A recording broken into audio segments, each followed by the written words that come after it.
رب زدني علما رب زدني علما. حمدا مصليا وبعد. قال الله تعالى: أعوذ بالله من الشيطان الرجيم. بسم الله الرحمن الرحيم. فآت ذا القربى حقه والمسكين وابن السبيل. فقد زينا حق الزعمة قابل الاستقرار. مذہب اسلام انسانوں کے مابین رحم و کرم اور مہربانی و معاشرہ کا دینا چاہتا ہے، جس کی قیادت و سیاست الفت و محبت اور قوت و بھائی چارے کے ہاتھ میں ہو. یہ الفت و محبت ہمارے اندر کیسے پیدا ہو سکتے ہیں؟ اللہ کے رسول صلی اللہ علیہ وسلم نے فرمایا: افشوا السلام بینکم، اپنے مابین سلام کو عام کرو. تمہارے اندر الفت و محبت اور قوت و بھائی چارے جیسی صفات پیدا ہوگی. رحمی کے طلاق و برکات بہت ہی زیادہ ہے جو تعمیر حیات میں دنیا کی چیزیں ادا کرتے ہیں. اہل بیان اور اہل انداز سے محبت جس میں باقاعدہ کشادگی اور ممتازی کا باعث ہے. اللہ کے رسول صلی اللہ علیہ وسلم نے فرمایا: من احب ان يوصل له في رزقه وينزع له في اثره فليصل رحمه. میرے پیارے ساتھیوں، رشتوں کو جوڑنے کے دو طریقے ہیں. ایک تو یہ کہ جو موجود رشتے ہیں ان کو ٹوٹنے اور بگڑنے سے بچایا جائے، اور دوسرے یہ کہ جو رشتے ٹوٹ چکے ہیں آگے بڑھ کر ان کو جوڑنے کی کوشش کی جائے. خاندانی زندگی میں اکثر ایسا معاملہ ہوتا ہے کہ کوئی رشتے دار ہمارے ساتھ صلہ رحمی نہیں کرتا بلکہ وہ سلوکی کرتا ہے.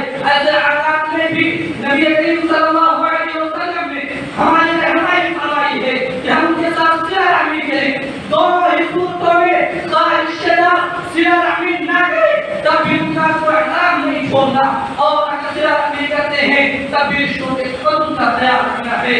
فرمایا: لیس الواصل بالمکافی ولکن الواصل الذی اذا قطع رحمه وصلها.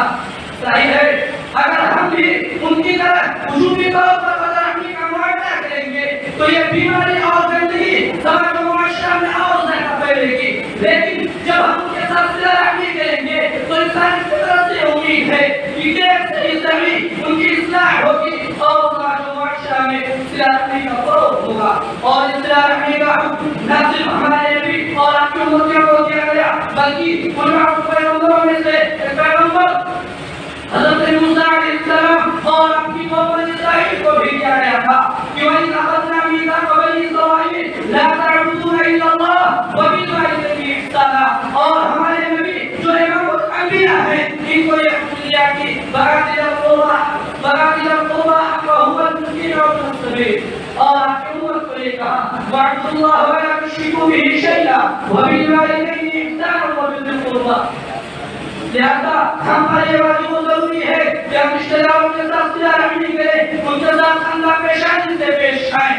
یہاں تک کہ اگر کوئی رشتہ دار ہمارے ساتھ بدسلوکی کرتا ہے لیکن وہ غریب اور مفلس ہے، رب الجلال نے ہمیں مال و دولت سے نوازا ہے، ہماری ذمہ داری ہے کہ ہم اس کی ضروریات کو پوری کریں.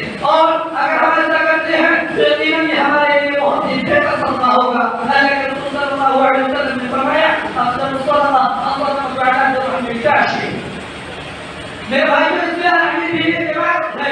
اس فریضے کی ادائیگی کا ثواب انسان کو دنیا بھی مل جاتا ہے اور اس کی آخرت کی تمام نعمتیں محفوظ ہو جاتی ہیں. اللہ کے رسول صلی اللہ علیہ وسلم نے فرمایا: لیس شیء یوقع اللہ تعالی فیہ اعجل ثوابا من صلۃ الرحم. اس کے برعکس اگر ہم صلہ رحمی نہیں کرتے، صلہ رحمی کے علاوہ سارے فرائض پابند میں رہیں، حقوق اللہ کو ادا کرتے ہیں، ہم اپنے آپ کو مسلمان ہونے کا دعویٰ کرتے ہیں اور کہتے ہیں کہ امین اللہ کے والد سے حدیث نہیں میرے بھائیوں. اس کے اسلام یہ مساجد و منارس کا مذہب نہیں ہے بلکہ یہ کہ کوئی شخص مسجد میں آ جائے، اللہ کے سامنے سجدے ہو جائے، اللہ کے سامنے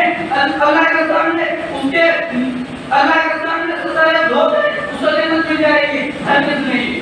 بلکہ اگر کوئی شخص دنیا کا انتہائی نیک اور بزرگ ہو لیکن اللہ کے مخلوق کے ساتھ اگر اس کے تعلقات اس طریقے اس کے تعلقات نبی صلی اللہ علیہ وسلم کے اس طریقے پر نہیں جسے نبی صلی اللہ علیہ وسلم نے کرنے کا حکم دیا تو شخص بھی جنت میں نہیں جا سکتا. اس لیے کہ پیارے نبی کی حدیث ہے: لا يدخل الجنة قاطع. آپ دنیا میں جتنا کرنا آپ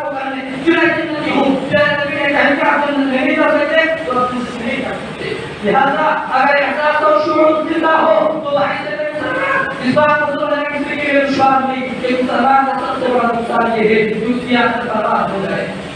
میں دعا کہ اللہ تمام لوگوں کو تیرا رحمی کی اہل اور بصیرت کو سمجھ دے اور قدر رکھنے کا رکھنے کی توفیق دے. آمین. آپ کو دعوت الحمدللہ رب العالمین. السلام علیکم ورحمۃ اللہ وبرکاتہ.